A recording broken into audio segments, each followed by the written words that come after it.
ആചാര ഞാൻ വെറുതെ പോന്നതാണ്. നിങ്ങൾ കേട്ടതൊന്നേ സത്യല്ല കേട്ടോ. എന്റെ മച്ചുനെ പറഞ്ഞത് സത്യാണ്. ഓല്ലാത്ത പറയില്ല. പ്രത്യേകിച്ച് എന്റെ കുടുംബത്തെ പറ്റിയിട്ട് ഓക്കുള്ള ഞാൻ ഔട്ട് കൊടുത്തിട്ടുണ്ട്. ഇജ്ജ് വരെ വേണ്ടി കാത്തിരിക്കാനോட ഇജ്ജിന്നത്തെ ചണ്ടിത്തരം ചെയ്യുന്നു ഞാൻ വിചാരിച്ചിട്ടില്ല.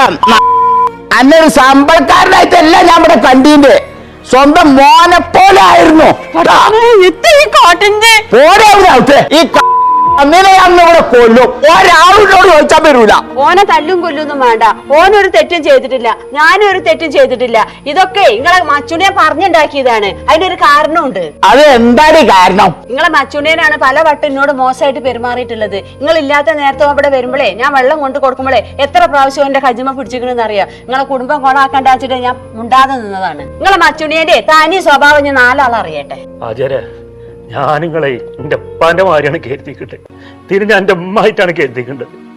നിങ്ങൾ തേങ്ങി തന്നൊരു വണ്ടിയാണ്. തിരിച്ചാവിങ്ങൾ വെച്ചോളൂ. ഞാൻ ഏതായാലും നിങ്ങളെ പണിക്ക് നിൽക്കണം. ഞാൻ പോവാ.